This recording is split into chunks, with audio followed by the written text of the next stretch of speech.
Okay, guys, good afternoon from here.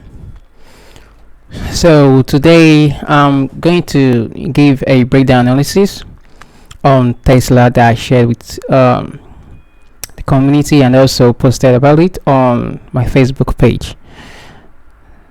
So, I hope that as I explain everything and give you guys a hint on how to analyze the stock market and the things that you look out for before you decide to invest in a particular company in the stock market. So yeah, let's get started. So though since last year or probably 2 years, I have been sharing directional buyers on Tesla. I think I also predicted the bearish move, and I also predicted this bullish move that occurred from this point. I think that was last year. So this year, I also talked about buying Tesla. So on the 27th of February, March, April, May. On the 27th of May, I talked about. I said I'll be looking at shares to purchase since I might be seeing a decline on. I was seeing a decline on DXY, and will be dropping soon. So this is the analysis right here shared with them, and I got it on my watch list. So Tesla has been bullish, then we had a pullback to fill on the bar side inefficiency, in which I'm going to show you guys that on the chart after I show you guys everything. And 3 months, 6 months, 12 months time frame. Now we saw what happened this day. It took a swing low. You'll possibly see at monthly time frame, then also hunting the first quarter of this year, which is the previous 3 months low. And also Tesla didn't show a sign of the bearish structure of higher didn't show a sign of bearish structure of. That is a mistake. I was supposed to say lower lows and lower highs on the higher time frame. So this was the weekly bias shared, and I was targeting this high. So we'll talk about that later on. On this video.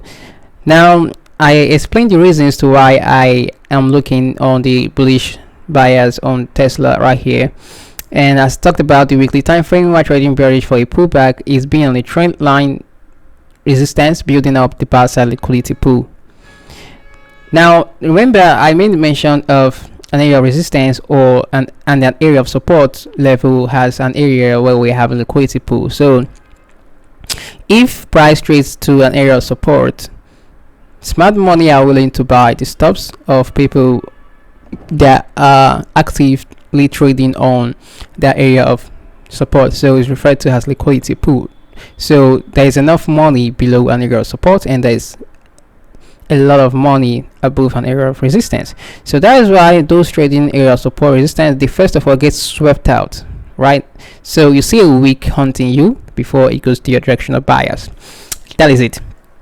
Now currently we see it traded into a supply zone, and my expecting is to see the violation of that supply zone right here, which is at a discount. And yeah, no more reading. Let's quickly go to our chart.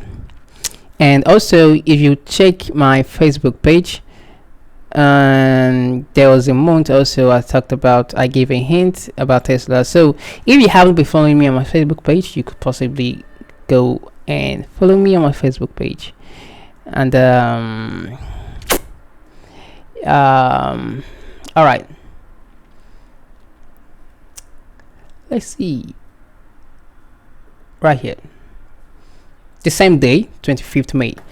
So let's go to our chat, and I'll give a breakdown analysis on that, and later on I'll explain my directional bias on what I have on euro and gold. If you go to my Facebook page, you'll see the trade setup right there. Right here, this is euro before, and this is euro. This is gold before, this is euro, and gold after. Back to the chart. Now before I invest in the stock market, I first of all check what the company manufacture. Are they generating enough revenue? Just like the same way I explained EOSE that I invested in, that I shared the analysis with. So the first thing we have to do is get enough details concerning that company. So let's say we want to know what Tesla is all about. I know that most of you know what Tesla is, but we still have to go into Tesla, and I want you to listen to what I have to say. Now, we are currently running a sustainable development goals, and due to climate change also and the increase of innovations, we are trying to find a sustainable way that we can be able to combat climate change and also live healthy. Now, when it comes to sustainability, renewable energy is one of the first important thing that we are more focused on. And that renewable energy is the use of solar panels. Alright, anything that is solar powered is very, very sustainable.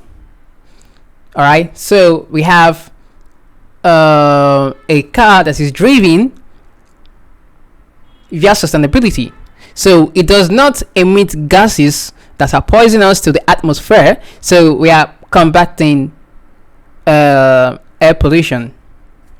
Right, forget the complaints people are talking about Tesla, like the auto drive or the windows or stuff like that. The main thing is that it is a very great innovation running with battery, so we don't have to buy fuel. In Nigeria currently there is an increase in fuel, in the price of fuel, though nobody drives Tesla in Nigeria, and Nigeria has a bad road. So some part of Africa the roads ain't good, but in the US and some other part of the country, Tesla can operate there, some countries. So since it is fighting, trying to create an innovative solution for us, then it's something I'm willing to put my money into, only when I have a confirmation and based on my analysis that it could be of something valuable in the future. So Tesla is a company that deals with the manufacture of automobiles, and the automobiles runs on solar energy, like sustainable energy, and runs on battery powered and stuff like that. So just go through the website, nothing much on it, so you can like still order stuff like that and shop on the Tesla platform. So yeah, so that is it. Now let's quickly dive into the analysis. Tesla. So what I will do now is I will delete everything, 12 drawings, and I'll leave my indicator. So now the first thing that we always do is going out to the higher time frame, and since we have the 3 months, 6 months, 12 months, then yeah, I'm going to those time frames for a long-term bias when it comes to the stock market. And I don't analyze stock market on the lower time frame, sometimes from the 4-hour or the daily time frame, due to the reasons of gaps everywhere. So it's more cleaner on the higher time frame. Now if you look from the 12 months time frame, which is the yearly candle, we can see that Tesla didn't show any sign of bearish market. Talking about bearish market, are we seeing a sign of lower lows, lower high? If this is not seen, then it's maintained that it is bullish. So the only thing I can see right here is we have the swing low, right? And from there it impulsively trade higher. So it showed you that there is a pump of money, like money got into this market, people invested heavily on Tesla. When even the low of Tesla is even $1. So imagine you bought it when it was $12 in 2019. 2019 was when I started trading, when I got into financial markets. That was 2019. If I would have bought it, God, only God knows. So we have that impulse right there. and it gave us a new high. Now what is left behind now is an area of buy side inefficiency, and that is referred to as a liquidity void. So we now have a high, sorry, we have a low, we have a high. Now when a high is printed, like I explained in BTC, you see BTC for the directional bias that I gave you guys. So we still have to talk about BTC, but let's focus on Tesla. So when an all-time high is given, we are expected that the algorithm should give us a new all-time low, a protected low. And what I'm talking is, if there is a range high or a swing high, there is a swing low. Now if there is a swing low, we're expecting that it should reverse and then give us a swing high. Now the expected swing high is either it hunt previous old high, or it failed to take out a high, and then it has to go low to give us a new swing low. All right, so used in a ranging market, used also in a trending market. So now we have a low, we have a high, all-time high. We're expecting a new low to be given to us, and that's what we have right here. Now looking at this market, this year 2022 opened and it failed to go above previous year high, so previous year high stayed protected. That was where I also predicted the bearish move using the Wyckoff distribution phase. So we sold lower, we took out the previous year low, we traded into the inefficiency. Possibly most of us could possibly mark this as a favorable gap. It trade almost the 50, yeah, it tapped into 50%. Why some we like to mark out the range, the swing highs and lows, and we will know the discount and the premium price. So currently it traded into the premium price. All right, so sorry, discount price. So it's like an OTE for some people. Now using the algorithm day range, we have seen what happened throughout the year 2022, right? Then 2023 opened and we bought this Tesla. I also shared it also. So we hunted that previous year low. We have taken liquidity from previous sell stop in previous year, and we traded into an area of inefficiency, the buy side of inefficiency. We traded higher. We tried to go above this previous year high, but we didn't. But we did trade up to the 50% of the yearly candle. So if we take off Fibonacci, sorry, not that, and we measure our daily range, it shows that we are dealing inside this high and this low. Since an old low is taken out, we expect it to go higher. So we traded into the equilibrium of the price. You can see price closed below equilibrium. So now this year it opened, and I will explain when we go down to lower time frames, and that will be on the 3 months time frame. But first we have to look at the 6 months time frame. Now this right here is the 6 months time frame. You can still see that Tesla is bullish, not bearish, right?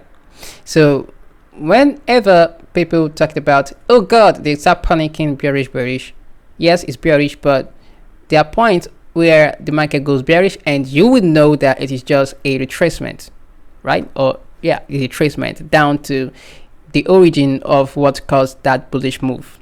All right, so that was what happened right here. We had the pullback, all right, to trade into an area of inefficiency. Then we now traded higher. Now focusing on this year, this 2 quarters, right? 6 months. So the first 6 months traded higher, and the low was January, and we traded higher. We closed, and the remaining 6 months started right here, and this is where 2024 began. Now let's go down to our 3 months time frame, which is the very most important time frame that we should be paying attention to. And the reason why we are paying attention to the 3 months time frame is due to quarter. Now the question I want to ask you guys is, why is everything concerning the financial market uses the number 4? The stock market, when it comes to the stock market, every company release their revenue earning in quarters, right? So they release it 4 times in a year. So we always do hear about them giving quarterly earnings. Q1, this is the first quarter, second quarter, the third quarter, and then the fourth quarter. This is very, very important when it comes to the financial market, both in forex trading and crypto, right? Because the market trading, the algorithm, they all operate using time and price. And talking about time is the time at which people would like to sell, the time at which people would like to buy. So now I want you to reason this with me. We have 4 as a very important number in the financial market. Right now we have 4 in a year, right? 4 times in a year we have to release quarterly earnings or quarterly revenue. Now from the yearly time frame we go down to the monthly time frame, right? So a month we have 4 weeks in a month, right? Now we are done with the four weeks in a month, so it's telling us that the first week is the first quarter, second week is the second quarter, third week is the third quarter, fourth week is the fourth quarter, and a little days, right? Few days when it comes to 31 days, right? So after that we now go down to the weekly time frame. Now why is it that the weekly time frame has 4 important trading days? And these 4 important trading days is the Monday, Tuesday, Wednesday, and Thursday, right? So we have concluded on that weekly time candle or time frame where we anticipate which day will give us the low of the week and which day will give us the high of the week. Same thing when we are on the monthly time frame, which week will give us the low of the month and which week will give us the high of the month. That is how the algorithm operates. And when it comes to the yearly time frame, which is the 12 month time frame, we are talking about which quarter will give us the low of the year and which quarter will give us the high of the year. That is a very big secret everybody needs to understand. And when we go down to the daily time frame, we are paying attention to what? Sessions.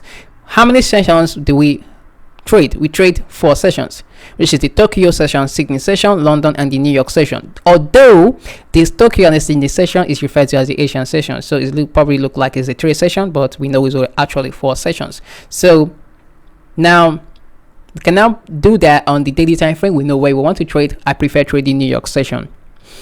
Now after that, if we go down to smaller time frames, we see that for the 4 hour time frame we pay attention to 30 minutes, or the 1 hour time frame pay attention to 30 minutes, and that's how it goes. Now we are paying attention currently on the 3 months time frame, and we want to look at the start of this year. The start of this year is January. Now imagine that we have this idea that we want to sell for the purpose to buy, right?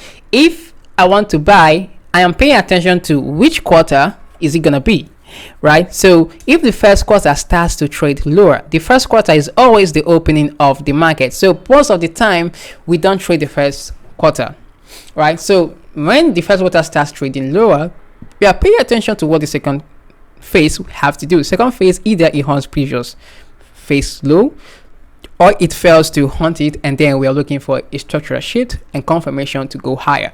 Now we are paying attention to that second or the first quarter should maintain the low of that year, and then an expansion should occur from the third and the fourth quarter, and then the high of that year is formed in one of those quarter, and then we could possibly want to see a reversal the next year following the quarter stuff.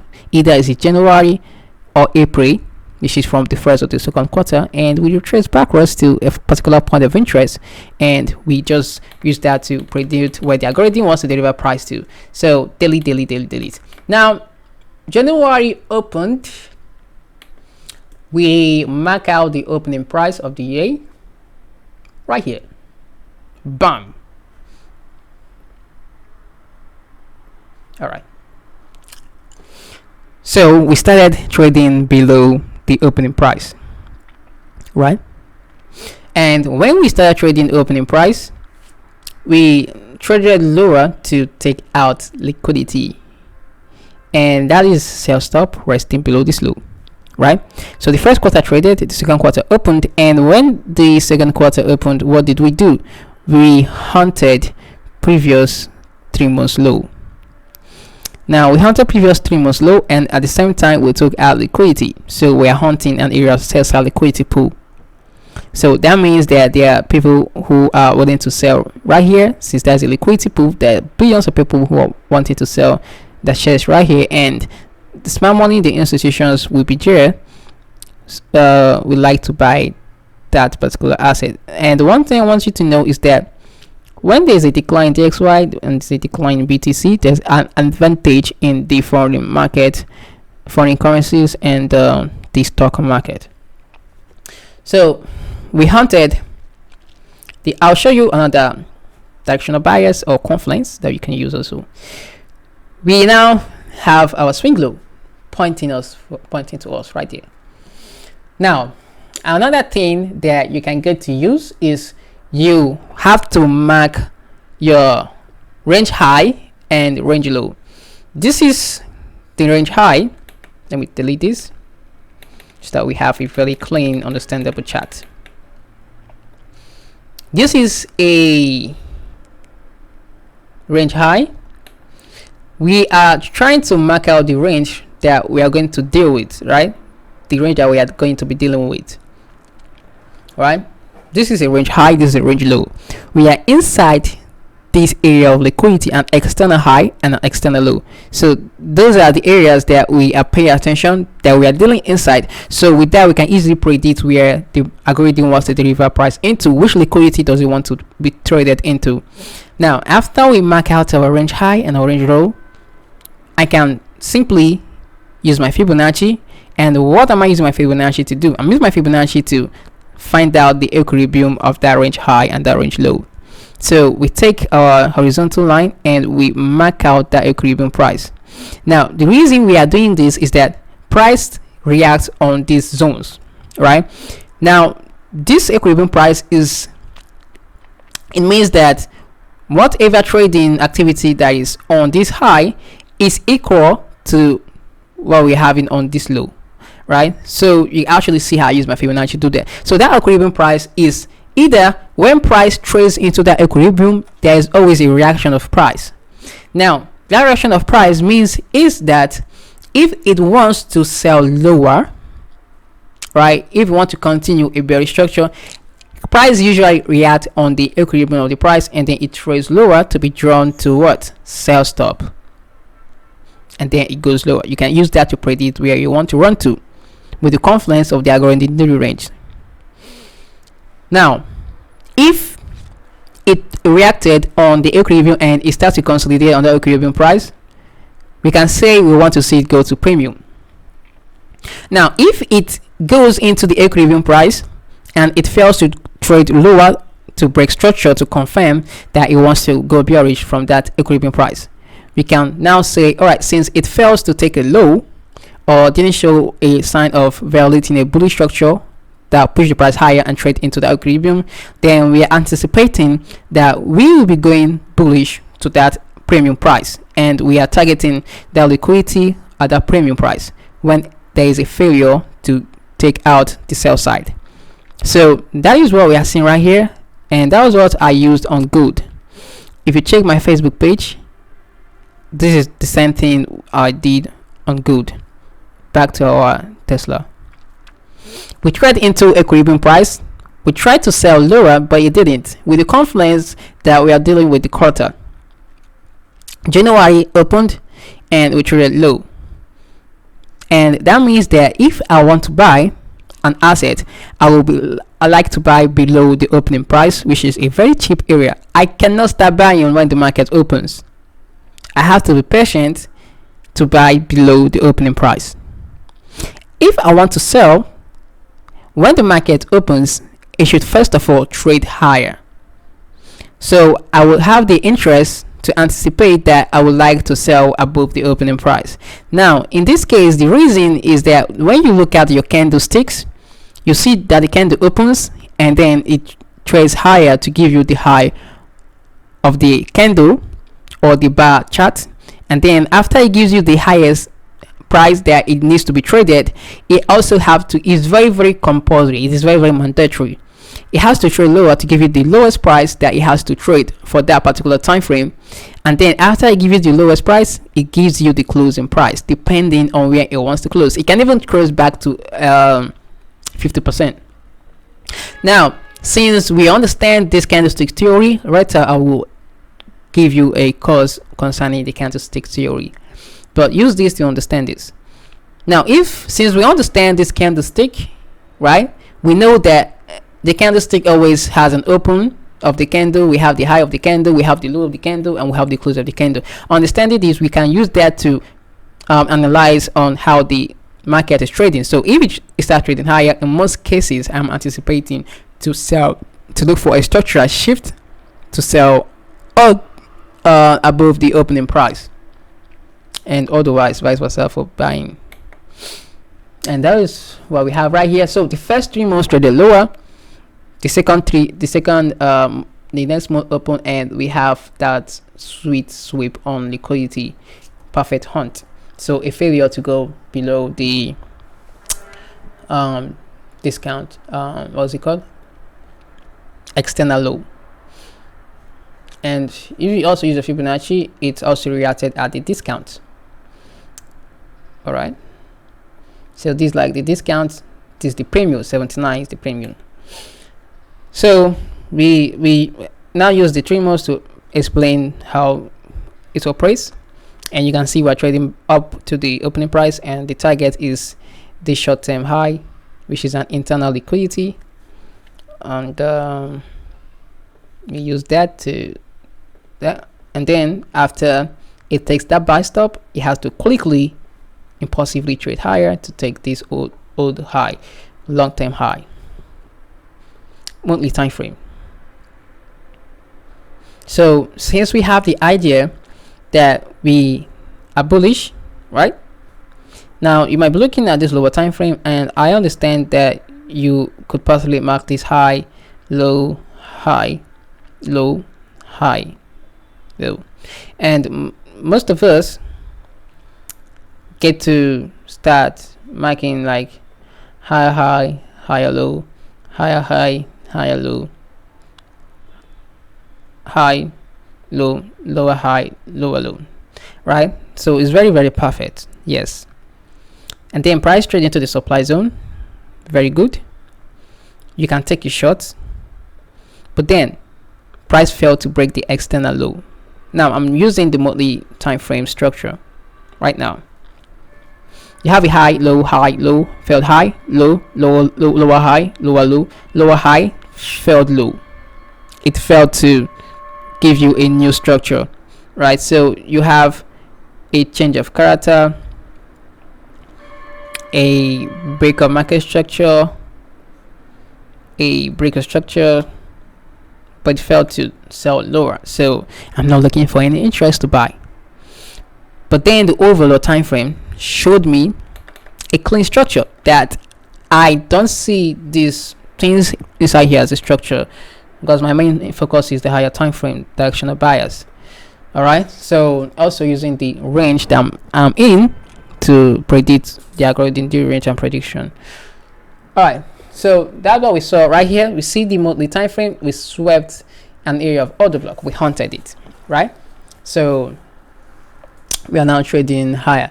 Now on the weekly time frame, this is where it gets interesting. If you watch the analysis, I mark this right here, and this is the bunch of liquidity pool, the area of resistance. Also some of us could use channel, I don't know, some trade line traders, I don't know how they do that. So, and since we are seeing this as an area of liquidity pool, we want to see the market trade to those areas of buy stop.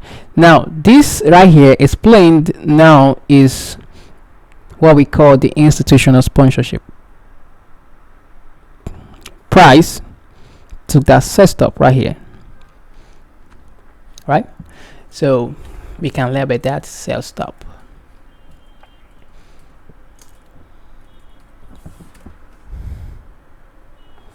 So we took the sell stop right there. We traded higher to an area of order block. Now this order block is not valid because it's not at a premium price. So doesn't make sense. So we had the relative reaction right there, but then we saw something interesting right here. We hunted previous 3 months low, right? Very, very clean. We took liquidity from here, we hunted it, and then we have this gap right here together with this order block right here. So when price taps into this bearish order block, it tries to sell, but it showed a failure to do that. And that was why I say we are buying this asset. You see the consolidation right there. It didn't show any sign that it wants to sell lower. And the confluence from the higher time frame that I just showed you guys gives me directional bias that I'm ignoring every sell stuff that I see on the lower time frame. All right. So we trade into the order block, and the gap we balanced it, and we are targeting previous 3 months high. So the previous 3 months high is this buy stop resting at this high, okay, and also this high. So now if I want to be taking partials, I can take partials on previous 3 months high, I could take some partials on this high, and but then what I'm expecting is that it needs to impulsively run above the buy stops and then be drawn to the long term high. Fingers crossed. That is my trust. So we have to be on the safe side also. So that is the analysis on how I did it on Tesla. Some trade line traders also could do this, that they broke out of the trend line. Yes. So yeah guys, so I hope that this explains everything and you see how clean it is, right? It's very, very perfect. So if you want to learn about algorithm, you can get the course on Udemy. You'll see the link on the description. And I need you guys to be commenting. Say something, like your comments, you love. You guys have been showing me love on Facebook also, but your comments and everything you love keeps me going. Like, you know, it gives me the courage to someone that spirit to say, I want to post something online, right? So yeah, I'm an introvert kind of a person, but yeah, I need to expose myself also, right? So if you have something you would like to share with me, drop in your comment section. If you have questions, drop. If you're confused, say something. I'm good at replying, okay? I don't ignore comments. So share your thoughts with me, and yeah, I'd like to see what you have to say, and share with your friends so they could learn too. All right, so take care and be safe.